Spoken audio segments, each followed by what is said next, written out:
ഒരു customer scare സിറ്റിയാണ്.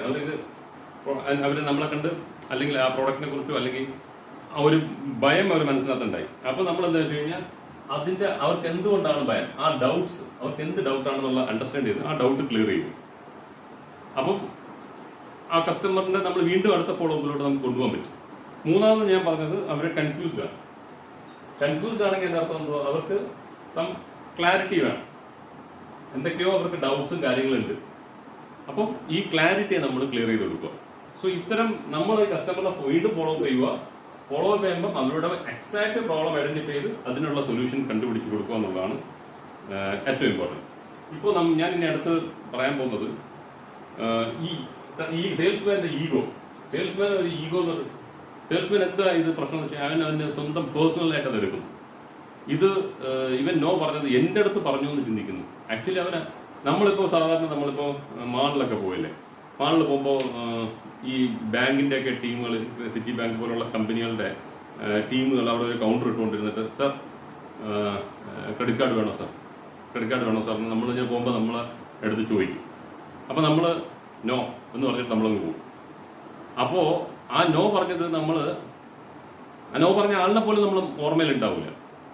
അപ്പോൾ നമ്മൾ അവൻ്റെ അടുത്തല്ല നോ പറഞ്ഞത്. നമുക്ക് ക്രെഡിറ്റ് കാർഡ് വേണ്ട, അല്ലെങ്കിൽ ഇപ്പം അതിനുള്ള സാഹചര്യമില്ല, ഞാനിപ്പം സാധനം വാങ്ങാനാണ് പോകുന്നത്, എൻ്റെ വൈഫ് തന്ന ലിസ്റ്റും കൊണ്ടാണ് ഞാൻ പോകുന്നത്. അപ്പോൾ എൻ്റെ മൈൻഡിൽ എനിക്കിപ്പോൾ സമയമില്ല, കുറച്ച് സമയമുള്ളൂ, ഇതിനകത്ത് ഈ സാധനങ്ങൾ മേടിച്ചിട്ട് എനിക്ക് തിരിച്ചു പോകണം, ഈ ഒരു തോട്ട് പ്രോസസ്സിലായിരിക്കും ഞാൻ പോകുന്നത്. അപ്പോൾ എൻ്റെ അടുത്ത് അവൻ ക്രെഡിറ്റ് കാർഡ് കൊണ്ടുവന്നാൽ എനിക്ക് നിൽക്കാൻ സമയമില്ല. ചിലപ്പോൾ എനിക്ക് വേണമായിരിക്കും, അവന് എനിക്ക് കൊടുക്കാൻ സമയമില്ല, അതുകൊണ്ട് ഞാൻ നോ പറഞ്ഞിട്ട് പോകുന്നത്. സോ പക്ഷേ അത് മാത്രമല്ല, നമ്മൾ അവൻ്റെ അടുത്ത് പേഴ്സണലി പറഞ്ഞില്ല, അവൻ്റെ ഈഗോ ഹേർട്ട് ചെയ്യാൻ നമ്മളൊന്നും പറഞ്ഞിട്ടില്ല. നമ്മൾ നോ പറഞ്ഞ ആളുടെ ഓർമ്മ പോലും നമുക്കുണ്ടാവില്ല. നമ്മൾ അവൻ്റെ അടുത്ത് നോ പറഞ്ഞു, പക്ഷെ അവൻ്റെ മുഖം നമുക്ക് ഓർമ്മ ഉണ്ടാവും. ആ സമയത്ത് കുറച്ചു നേരം ഉണ്ടാവും, അത് കഴിഞ്ഞിട്ട് നമുക്ക് അവൻ ആരെന്ന് പോലും നമ്മൾ ഓർക്കത്തില്ല. പക്ഷെ ആ സെയിൽസ്മാൻ എങ്ങനെ എടുക്കുന്നത്, ഇതെന്റെ പ്രോബ്ലം ആണെന്ന് പറഞ്ഞു കഴിഞ്ഞാൽ അവൻ is not qualified for sales. അങ്ങനെ പേഴ്സണലി എടുക്കുന്നവൻ അവൻ സെയിൽസിന് ക്വാളിഫൈഡ് ഉള്ള ആളല്ല. ഓക്കെ, പിന്നെ അപ്പോൾ ഈഗോ വരുമ്പോൾ അത് എൻ്റെ പ്രോബ്ലമാണ് എന്ന് ചിന്തിക്കുന്നതാണ് ഏറ്റവും വലിയ പ്രോബ്ലം സെയിൽസ്മാൻ്റെ. രണ്ട്, അവന് ആ പ്രൊഡക്റ്റ് നോളജ് ഉണ്ടാവില്ല. നമ്മൾ വിൽക്കാൻ പോകുന്ന പ്രൊഡക്റ്റിനെ കുറിച്ച് ഡീറ്റെയിൽഡ് സ്റ്റഡി ചെയ്തിരിക്കില്ല. അതിനെക്കുറിച്ചുള്ള അതിൻ്റെ ബെനിഫിറ്റ്സും അതിൻ്റെ പിച്ചിങ്ങും അതിൻ്റെ പ്രാക്ടീസും ഒരു കസ്റ്റമർ ചോദ്യം ചോദിച്ചാൽ അതിനെ എങ്ങനെ ഇത് ചെയ്യണം എന്നുള്ള അതിൻ്റെ ആൻസർ എങ്ങനെ കൊടുക്കണം എന്നുള്ള അതിനെക്കുറിച്ച് അവൻ പഠിക്കാതെ പോയിരിക്കാം. സോ അവൻ്റെ ഇൻഎഫിഷ്യൻസി ആയിരിക്കും ആ നോ പറയാൻ റീസൺ. അല്ലെങ്കിൽ ആ ഈഗോ വരുന്നത് ഈ കാരണങ്ങളുണ്ടായിരിക്കും. ഒന്ന് പ്രോബ്ലം, രണ്ടാമത് പ്രൊഡക്റ്റ് നോളജ് അവനില്ലാത്തത്, മൂന്നാമത്തത് അവൻ്റെ പ്രസന്റേഷൻ സ്കില്ല്. ഓക്കെ, ആ കസ്റ്റമർ മുമ്പിൽ അവന് പ്രസന്റേഷൻ ചെയ്യാനുള്ള കഴിവില്ല. അപ്പം ഈ കാരണങ്ങൾ കൊണ്ട് ആയിരിക്കും കസ്റ്റമർ നോ പറയുന്നത്. പക്ഷേ അത് അവൻ ഈഗോ ആയിട്ട് എടുത്തു കഴിഞ്ഞാൽ ഇവന്റെ ഈഗോ ഈ കാരണങ്ങൾ കൊണ്ടായിരിക്കും. അപ്പോൾ ഈ കാരണങ്ങൾ കൊണ്ടുവരുന്ന ഈഗോയ്ക്ക് അവൻ വന്ന് നമ്മളടുത്ത് പറയുന്നത് എന്തായിരിക്കും, നമ്മളെപ്പോലെ ബിസിനസ് ഓണേഴ്സിൻ്റെ അടുത്ത് പറയുന്നത്, അവൻ പറയും സാർ പ്രോഡക്റ്റ് കൊള്ളില്ല, അവൻ പ്രോഡക്റ്റിന്റെ തലയിൽ കൊണ്ടുവയ്ക്കും. ഓക്കെ, അല്ലെങ്കിൽ അവൻ പറയും സാർ നമ്മുടെ കോമ്പറ്റീറ്റർ അവർ നല്ല പ്രൈസിൽ കൊടുക്കുന്നുണ്ട്. സോ അവൻ എക്സ്ക്യൂസുകൾ കണ്ടെത്തും. നമ്മളടുത്ത് വന്നിട്ട് അവൻ സാർ അത് കൊള്ളൂല, ഇത് കൊള്ളൂല, അവൻ ഒരുപാട് റീസൺസ് ഒന്ന് പറയും നമ്മളടുത്ത്. അപ്പോൾ ഈ റീസൺസ് എല്ലാം വന്നിട്ട് എന്തുകൊണ്ടാണെന്ന് വെച്ച് കഴിഞ്ഞാൽ അവൻ്റെ ഈഗോ ആണ് അതിൻ്റെ പ്രശ്നം. അല്ലാതെ പ്രൊഡക്റ്റ് കൊള്ളില്ല എന്ന് നമ്മൾ പ്രൊഡക്റ്റ് മാറ്റാനും അവൻ പറയുന്നതിനെ കേട്ടുകൊണ്ട് മാറ്റാൻ പോയി കഴിഞ്ഞാൽ നമുക്ക് മാറ്റിക്കൊണ്ടിരിക്കാനേ സമയം ഉണ്ടാവും.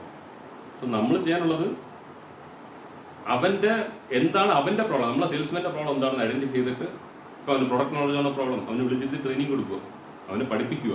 അവനെ ആദ്യം നമ്മളൊരു കസ്റ്റമറായിട്ടും നമ്മുടെ അടുത്ത് സെല്ലറായിട്ടും വന്ന് എൻ്റെ അടുത്ത് നീ എൻ്റെ പ്രൊഡക്റ്റ് സെല്ല് ചെയ്ത് കഴിക്കും എന്നൊരു പിച്ചിങ് പ്രാക്ടീസ് ചെയ്യുക. അത് ഓഫീസിലെ കോൺഫറൻസ് റൂമിൽ ഇരുന്നിട്ട് എൻ്റെ അടുത്ത് പിച്ചിങ് പ്രാക്ടീസ് ചെയ്ത് കഴിക്കും. അപ്പോൾ അവൻ നമ്മളടുത്ത്, ഞാനൊരു ബൈക്കറാണ്, എൻ്റെ പ്രൊഡക്റ്റാണ്, എൻ്റെ സെയിൽസ്മാൻ പിച്ചിങ് ചെയ്യുമ്പോൾ എനിക്ക് മനസ്സിലാവും അവൻ എന്തൊക്കെ പൊട്ടത്തനങ്ങളാണ് പറയുന്നത്. അത് വെച്ചിട്ട് എനിക്ക് അവനെ എന്താക്കാൻ പറ്റും, ശരിയാക്കാൻ പറ്റും. അതല്ലാതെ അവൻ മാർക്കറ്റിൽ പോയിട്ട് വന്ന് പറയുന്ന ആൻസറിനെ എടുത്തു വെച്ചിട്ട് നമ്മൾ കുറ്റം കണ്ടുപിടിച്ചുകൊണ്ടിരുന്നത് നമുക്ക് ഒരെത്തും പിടിയും കിട്ടത്തില്ല, നമ്മൾ ബ്ലാങ്ക് ആയിപ്പോകും. സോ അതുകൊണ്ട് നമ്മൾ ചെയ്യാനുള്ളത് മെയിനായിട്ട് സെയിൽസ്മാൻ കൊണ്ടുവരുന്ന ഈ പ്രോഡക്റ്റിൻ്റെ അല്ല പ്രോബ്ലം, അവൻ്റെ ഈഗോ ആണ് പ്രോബ്ലം. അവൻ്റെ ഈഗോ വന്നിട്ട് ഒന്നുകിൽ അവൻ്റെ സെൽഫ് എസ്റ്റീം ഇഷ്യൂ ആയിരിക്കും, അതല്ലെങ്കിൽ അവൻ്റെ പ്രസൻറ്റേഷൻ സ്കില്ലായിരിക്കും, അതല്ലെങ്കിൽ അവൻ്റെ പ്രൊഡക്റ്റ് നോളജിൻ്റെ സ്കെയർസിറ്റി ആയിരിക്കും. സോ ഇതെന്താണെന്നുള്ള ഐഡൻറ്റിഫൈ ചെയ്ത് നമ്മൾ അവനെ സോൾവ് ചെയ്യുക. അപ്പോൾ നമുക്ക് നമ്മുടെ സെയിൽസ്മാനെ റെഡിയാക്കി വീണ്ടും മാർക്കറ്റിലോട്ട് വിടാൻ പറ്റും. സോ ഫോളോ അപ്പിൻ്റെ പ്രോബ്ലം എന്ന് വെച്ച് കഴിഞ്ഞാൽ നമ്മുടെ സെയിൽസ് മാൻ്റെ ഈഗോയും പിന്നെ ഈ കസ്റ്റമറിൻ്റെ ഞാൻ പറഞ്ഞില്ല എൻറ്റി നെട്ട് എന്ന് പറഞ്ഞാൽ ആ സാധനങ്ങളുടെ നമ്മളൊരു കാറ്റഗറൈസ് ചെയ്ത് സോൾവ് ചെയ്യുകയാണെങ്കിൽ ഈസി ആയിട്ട് നമുക്ക് കൊണ്ടുപോകാം. ഇനി ഞാൻ പറയാൻ പോകുന്നത് കുറച്ച് സൈക്കോളജിക്കലായിട്ടുള്ള സാധനങ്ങളാണ്.